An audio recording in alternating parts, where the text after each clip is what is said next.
इमाम हुसैन ने अपनी जान त्याग दी, खून का आखिरी कतरा भी करबला के मैदान में बहा दिया, मगर आज हर मस्जिद के मुसल्ले की हुर्मत महफूज है।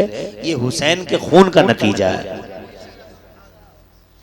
मतलब जान दे दी मगर जंग जीत ली। सुभान अल्लाह, जोर से गांधी जी कहते हैं, गांधी जी जो मुसलमान नहीं है वो कहते हैं, I have learned from Hussain how to achieve victory while being oppressed. वो कहते हैं मैंने ये बात इमाम हुसैन से सीखी है। सुभान अल्लाह, यानी वो कलमा ना पढ़ के सीख रहे हैं और हम कलमा पढ़ के उजाड़ रहे हैं। अफसोस इस बात का है, वो कलमा ना पढ़ के सीख रहे हैं। कहते हैं आई हैव लर्नड, मैंने सीखा है। क्या सीखा है जी? How to achieve victory while being oppressed. Allah आबाद रखे। मैंने इमाम हुसैन से सीखा है कि क्या सीखा है? मजलूमियत के हाल में जंग कैसे जीती जाती है, ये इमाम हुसैन से मैंने सीखा है। और फिर मैंने वही संघर्ष किया, वही जिद्दोजहद की, और भारतवासी मजलूम थे मगर मजलूम होके भी भारत की जंग जीत गए। और ये सदका है करबला वाले हुसैन का। इसका मतलब देश की आजादी के पीछे अगर कोई बैकग्राउंड काम करता है तो खुदा की कसम करबला वाले हुसैन का बैकग्राउंड है। सुभान अल्लाह भी सुभान अल्लाह जज़ाए खैर।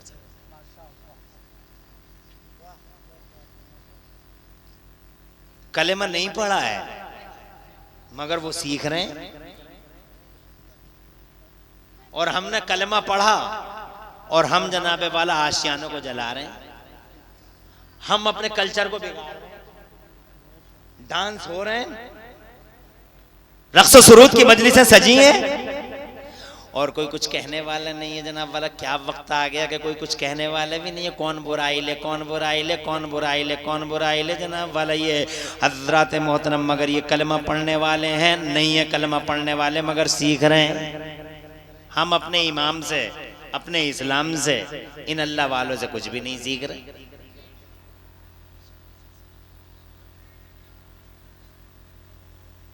ये बहुत बड़ी कुर्सी पे बैठे हैं देश की, नाम नहीं लूंगा, तुम समझ जाओ। बहुत बड़ी कुर्सी पे बैठे हैं, दाढ़ी भी थोड़ी बढ़ गई थी, अब कुछ कम हुई है। कलकत्ते में एक बहुत बड़े जनसभा को भाषण दे रहे हैं। भाषण जोरों पे था, माइक सामने लगा हुआ था, कलेमा नहीं पढ़ा उन्होंने, मगर उनका तर्जे, उनका नजरिया और उनकी सोच का तर्ज देखें आप। भाषण हो रहा है और भाषण के दौरान जब भाषण उनका जोरों पे था तो करीब में एक मस्जिद थी और मस्जिद के मीनारों से अजान की आवाज बुलंद होने लगी। मुअज्जिन साहब ने पढ़ना शुरू कर दिया, अल्लाहु अकबर, अल्लाहु अकबर। जैसे ही अजान की आवाज कानों में आई, मुसलमान नहीं है, कलमा नहीं पढ़ा है, मगर सीख देखो हजरात मोहतरम, एक हम हैं कि अजान होती है तो जनाब कोई केयर नहीं करते अजान का। हमारे बिगड़े बिगड़े लड़के, यही लोंडे, आवारा आवारा ख्याली बदमाश जनाब वाला बदकमाश बच्चे जिन्हें तहजीब का पता नहीं है और इस्लामी कल्चर का खून और कत्लेआम करते नजर आ रहे हैं। इन बच्चों की ये हालत है कि अजान हो रही है और कानों में ईयरफोन है, गाने बज रहे हैं, कोई पता ही नहीं है अल्लाह क्या है, रसूल क्या है, और अजान क्या है, और नमाज क्या है। ये नौजवान है हमारी कौम के जनाब वाला। सिर्फ नौजवान ही नहीं बल्कि ये कौम इतनी बिगड़ गई है कि हमारी कौम के बूढ़े तक अजान का मान सम्मान नहीं करते। बल्कि मैंने अपनी आंखों से देखे हैं, अजान हो रही है और मस्जिद के दरवाजे पे 70-70 साल के बेगैरत बूढ़े, आवारा बूढ़े जनाबे वाला मस्जिद अजान हो रही है और मस्जिद के दरवाजे पे मैंने आंखों से देखा बग्गी बाग खेल रहे हैं बैठे हुए, बग्गी बाग। कोई बुढ़ा बग्गी फांसे पड़ा, कोई बुढ़ा बग्गे फांसे पड़ा, अजान हो रही है, कोई मतलब ही नहीं है अजान क्या होती है। और जनाबे वाला वो मुसलमान नहीं है मगर अजान हुई। अफसोस होता है, मुर्दाबाद मुर्दाबाद के नारे लगाते हो चौराहे चौराहे किसी के खिलाफ, जरा सी मुर्दाबाद मुर्दाबाद। मगर कभी जनाबे वाला खंगाल के तो देखो, गौर तो करो, सोचो तो सही कि मुर्दाबाद वो है या मुर्दाबाद हमारा ज़मीर है। मुर्दाबाद हमारा जनाब वाला ये अंदर का हिस्सा है, मुर्दाबाद जनाब वाला हम हैं। हम जनाब कहाँ चले गए, कहाँ अल्लाह ने अज़्ज़ा वजल्ल ने कैसा हमें जनाब वाला खैर उम्मत बना के भेजा था, अल्लाह अज़्ज़ा वजल्ल ने बेहतरीन कौम बना के भेजा था, और हम जनाब वाला उस मोड़ पे पहुँच गए कि हमको खाना नहीं आता, पीना नहीं आता, जीना नहीं आता। हज़रात और गैरों की ये हालत है कि हमारे मुरादाबाद में एक मुसलमान, एक डॉक्टर है, मुसलमान नहीं है, उनके पास एक पेशेंट आया। पेशेंट आके कहता साहब मेरे घुटनों में बड़ा दर्द रहता है। तो जनाब डॉक्टर साहब कहते हैं आप पानी कैसे पीते हैं? तो वो कहता है जैसे मिल जाता है वैसे ही पी लेता हूँ। ना जनाब वाला बताने वाला मुसलमान है, ना आने वाला मुसलमान है, ना डॉक्टर मुसलमान है, ना पेशेंट मुसलमान है। मगर ज़रा उनकी तलकीन देखिए, ज़रा उनकी टीचिंग देखिए, ज़रा उनको जनाब वाला उनका सजेशन देखिए, वो उनका जो एडवाइस दे रहे हैं वो ज़रा मुलाहिज़ा फरमाइए। डॉक्टर साहब बोले पानी कैसे पीते हैं आप?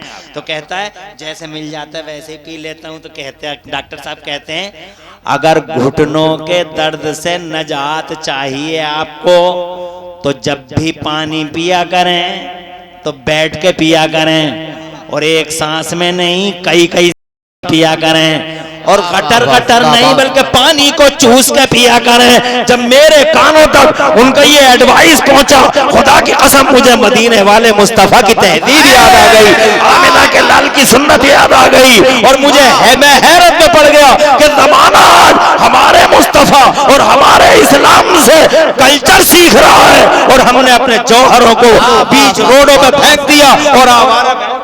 बेशक बेशक हक बात है, जिंदाबाद। ना सोच है, ना नजरिया, ना व्यू पॉइंट जनाब वाला, नहीं सुनने की, न ये बातें सुनने की जनाब वाला।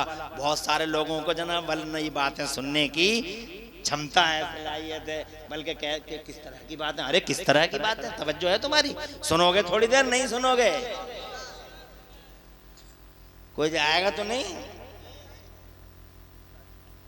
टाइम तो हुआ है ज्यादा, मगर बहुत ज्यादा टाइम लूंगा नहीं, और मुझे बातें अभी थोड़ी सी करनी है। ये मेरे दिल का दर्द है जो आपके सामने बयान कर दिया हालात देखने के बाद। मुबारकबाद देता हूं उन लोगों को जो यहाँ आए, और उनकी माँ और उनके बापों को जिन्होंने ट्रेनिंग दी कि जलसों में बैठो और नबी के गुलामों का जिक्र सुनो। तुम्हारी माँ और तुम्हारे बाप काबिल सद मुबारकबाद है। दुनिया में हो तो उम्रें, अल्लाह उनकी उम्रें बढ़ाए, और तुम्हारे माँ बाप, अगर तुम में से किसी के माँ बाप अल्लाह की रहमत की तरफ चले गए हो तो मौला उनकी बख्शिश फरमाए, आमीन सुम्मा आमीन। उनकी तरबियत का असर है जो तुम यहाँ रात के 12 बजे बैठे हो, वरना शैतान तुम्हारे दिलों में भी वसवसे पैदा कर रहे होगा कि बहुत देर हो गई बैठे बैठे, जरा एक नजर इधर भी डाल ले। मगर तुमने साबित कर दिया जनाब वाला, गर्दन मरोड़ दी शैतान की, और साबित कर दिया कि मनहूस हम तेरे नहीं बल्कि सीना चौड़ा करके कहते हैं मदीने वाले के गुलाम हैं, बगदाद के शहंशाह के गुलाम हैं, बरेली के इमाम अहमद रजा के गुलाम हैं। तुमने साबित कर दिया, और मुझे यकीन है कि ये ट्रेनिंग इंशाअल्लाह जलसे के आखिर तक काम करेगी, कोई उठ के जाएगा नहीं। और अगर कोई उठ के गया तो मैं पर्सनली कोई कमेंट उस पर नहीं करूंगा, मगर जो उठ के जाएगा उसके अड़ोसी पड़ोसी खुद देख लेंगे कि ये जा रहा है उठ के, इसका मतलब ट्रेनिंग में कोई कमी है। इंशाअल्लाह कोई जाएगा नहीं, अल्लाह तुम्हें आबाद रखे। बहुत ज्यादा टाइम लूंगा नहीं। जब मेरे कानों में ये तबसरा आई, कमेंट आया कि पानी हमेशा बैठ के पिया करो, तो मुझे मुस्तफा जाने रहमत की सुन्नत याद आ गई। हम ना सीख सके कि इस सुन्नत का फायदा क्या है, मगर कंप्यूटर एज में नॉन मुस्लिम डॉक्टरों ने कहा कि अगर पानी बैठ के पियोगे कई सांसों में पियोगे, नबी ने फरमाया था 3 सांसों में पियो, और गटर गटर नहीं चूस चूस के पियोगे तो तुम्हें कभी गठिया की बीमारी नहीं लगेगी और घुटनों में कभी दर्द नहीं होगा। जोर से बोले सुभान अल्लाह। ना एलोपैथिक की ज़रूरत पड़ेगी, ना होम्योपैथिक के जनाब, ना होम्योपैथिक डॉक्टर की ज़रूरत पड़ेगी, ना जनाब वाला आयुर्वेदिक की ज़रूरत पड़ेगी। खुदा की कसम मुस्तफ़ा जान रहमत की सुन्नतों को फॉलो कर लो, किसी तबीब और किसी डॉक्टर की ज़रूरत नहीं पड़ेगी। मेरे मुस्तफ़ा प्यारे के पास किसी बादशाह ने खुश होकर एक डॉक्टर को भेज दिया था, हकीम साहब को भेज दिया था। हकीम बड़े माहिर हकीम थे, मुस्तफ़ा जान रहमत के दरबार में भेज दिए गए। आका आपकी सेवा के लिए ये हकीम हाजिर है। तो मेरे मुस्तफ़ा प्यारे ने इरशाद फरमाया, हमें हकीम की और डॉक्टरों की जरूरत ही नहीं है, हमें हकीम की और डॉक्टरों की जरूरत ही नहीं है, हकीम की जरूरत नहीं है। आका क्यों जरूरत नहीं है? आखिरकार आप भी तो कम, आप नूर हैं तो बशर के लिवादे में हैं, और फिर आपके सहाबी अल्हम्दुलिल्लाह सुम्मा अल्हम्दुलिल्लाह इंसानों की दुनिया में हैं, तो हकीम की ज़रूरत क्यों नहीं है? तो कंप्यूटर की पैदाइश से हजारों साल पहले मुस्तफ़ा जान रहमत ने इरशाद फरमाया था, हमें हकीमों की ज़रूरत नहीं है। क्यों नहीं है? इसलिए नहीं है कि जब हमें बहुत ज़्यादा भूख लगती है तो हम खाने पे बैठ जाते हैं, और जब पेट कुछ खाली रह जाता है तो खाना छोड़ देते हैं। सुभान अल्लाह, जरा जोर से कह दो सुभान अल्लाह। कंप्यूटर से बहुत पहले, मेडिकल के फरोग से बहुत पहले आमिना के लाल ने जनाबे वाला ये नजरिया दे दिया कि बीमारियों की जड़ मैदा है, और हमारा मैदा खराब ही नहीं होता, क्योंकि जब ज्यादा भूख लगती है तो खाते हैं, और पेट खाली रह जाता है तो खाना छोड़ देते हैं। इसका मतलब हमारा जब मैदा ही खराब नहीं होगा तो हमारी तबीयत, बहुत बड़ा फलसफा, बहुत बड़ी डॉक्ट्राइन है। हुजूर की हदीसें पढ़ के देखा करो। अफसोस तो यही है कि फेसबुक या में लगे पड़े हैं, हदीसों में नहीं। व्हाट्सएप या फेसबुक या हमारे, इसके अलावा क्या है हमारे पास? नजरिया ही बदल गया जनाबे वाला, नजरिया ही बदल गया। और जब कोई समझाने की बात करता, जब कोई समझाने की बात करे तो बहुत बड़ा दुश्मन है। एक एक सुन्नत आज की दुनिया में सर्वे हो रहा है हुजूर की सुन्नतों का, और हैरान है साइंस की दुनिया, मेडिकल की दुनिया। क्या आमिना के लाल ने उस वक्त कह दिया जब कंप्यूटर भी नहीं था? जैसे आज की दुनिया जनाब वाला, कंप्यूटर की दुनिया, साइंस की दुनिया कहती है heart rules every part of body, every part of body is under control of heart.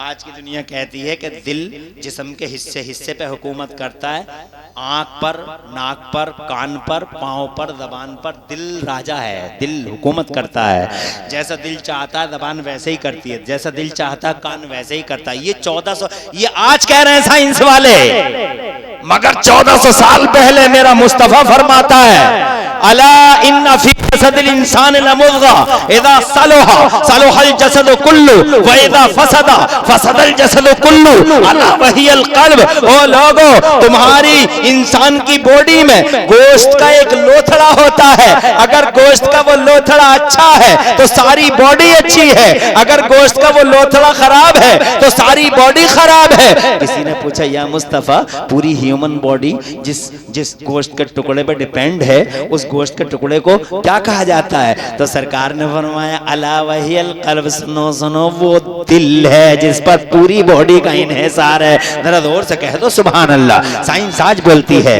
Medical आज बोलता है, और दुनिया सीख रही है, मगर कलमा पढ़ने वाला नहीं सीखता। वो कहते हैं पानी बैठ के पिया करो, और ये जनाबे वाला अजान हो रही है, बड़ा बूढ़ा जनाब वाला बग्गी फांसे बड़ा, बग्गे फांसे बड़ा, उसे मतलब ही नहीं है अजान क्या चीज़ होती है जनाब वाला। हाँ अजान क्या, उसे पता ही नहीं है। ये बग्गी फांसे बड़ा, वो बग्गे फांसे बड़ा बुड्ढा है, मस्जिद के सामने ही बैठा है, और इसे यही खबर नहीं है कि मौत का फरिश्ता इसके बग्गे बांधने के लिए बिल्कुल तैयार है। मैं इसलिए कह रहा हूँ बूढ़ा है, अब ये तो पता नहीं मौत किसकी पहले आ जाए, मगर देखने में ये आता है कि जवान कुछ दिन जी लेता है और बूढ़े का नंबर मोस्टली भाई इसकी निशानियां सारी की सारी अलामतें दिखाई दे गई। तो मैं बूढ़ों से, ये तो पता नहीं कौन किसकी पहले मौत आ जाए, मगर बूढ़ों से तो यही कहूँगा, पके हुए आम हो पता नहीं कब टपक जाओ। होश में रहो, होश में। और नौजवान को देखो जनाब ईयरफोन लिए पड़ा, इसे पता ही नहीं अजान क्या चीज होती है। अरे बच्चों को देखो, अब ये बच्चे क्या समझेंगे जब जवानी संभला हुआ नहीं है, बूढ़ा ही संभला हुआ नहीं है, तो ये बच्चे छोटे छोटे समझेंगे क्या और समझेंगे क्या। हजरत मोहतरम, और औरतों को देखो, शहरों में जाके देखो कि अजान हो रही है, अजान हो रही है, टीवी चल रहा है घर में, सीरियल चल रहा है घर में, और औरत अपने बच्चों को आवाज, बेटे आवाज सिलो कर दे, सीन बंद मत करना, सीन बड़ा अच्छा आ रहा है। हजरत ऐसे सीन चलेंगे कब्र में, इनके कलेजे मुंह को आ जाएंगे, ऐसे सीन जिगर खराश कर्बनाक सीन होंगे कब्र में। और तब जनाबे वाला एहसास होगा ये हम हैं कलमा पढ़ने वाले। अब जरा उनकी सुनो जिनके लिए लोग चौराहे पे आके कहते मुर्दाबाद मुर्दाबाद, अजान होने लगी, अल्लाह अकबर अल्लाह अकबर, जोरदार भाषण था, फौरन स्टॉप हुआ, माइक सरेंडर हुआ और बावाज़े बुलंद बोले, खामोश हो जाओ, प्लीज कीप साइलेंस, मौन बनाए रखो, पहले मुसलमानों की अजान की आवाज गौर से सुन लो, भाषण बाद में होगा। पूरा मजमा जनसभा लाखों पे मुश्तमिल अफराद ऐसे खामोश हो गए, पूरी मजलिस में ऐसा सन्नाटा जैसे सबके सरों पे परिंदे बैठ गए, कहीं से कोई आवाज नहीं आती। आप देख सकते हो, अभी मौजूद है जनाब वाला, यहाँ देख सकते हो, किसी भी मोबाइल में देख लोगे पता चल जाएगा। कलमा नहीं पढ़ा है मगर अजान का ऐसा मान सम्मान, हमने कलमा पढ़ा है मगर अजान के सम्मान का वो कत्लेआम के यहाँ दिल जनाब आंखें खून के आंसू रो जाते रोती हैं कि ये मुसलमान हैं। हज़रात मोहतरम ऐसे इन मुसलमान होने फिर कहते मुर्दाबाद मुर्दाबाद। मैं कहता हूँ हो सकता है मुसलमानों इसी अजान के मान सम्मान की वजह से उन्हें कुर्सियां मिली हो, और बहुत मुमकिन है, इट इज पॉसिबल, इसी अजान के रेस्पेक्ट देने की वजह से हो सकता है कुर्सियां मिली हो। और हम जो ख्वार हुए हो सकता है इन्हीं अजानों के एहतराम को जनाबे वाला, इन्हीं अजानों के की बद एहतरामी करने की वजह से हो सकता है ये जिल्लत ख्वारी हम पे मुसल्लत कर दी गई हो। इसलिए समझने ये कलमा नहीं पढ़ा इन्होंने, और जनाबे वाला समझते हैं। अब मुझे अफसोस होता है इन अल्लाह वालों के मज़ारों पे जनाबे वाला, क्या यही करना रह गया था? क्या इन नौजवानों को और हम सबको जनाबे वाला इन अल्लाह वालों को ऐसे खुश करना चाहिए था जिन अल्लाह वालों ने हमारे लिए अल्लाह की कसम जानों को हथेलियों पे और कफन को जनाबे वाला सर पे रख के खुदा की कसम दीन के झंडे को आज तक हमारे लिए यहाँ तक इस्लाम का झंडा अल्लाह की कसम खून दे के औलाद दे के माल दे के इस्लाम का झंडा यहाँ तक पहुँचा दिया। आपको मैं चंद अल्लाह वालों की जनाबे वाला बातें सुनाऊं।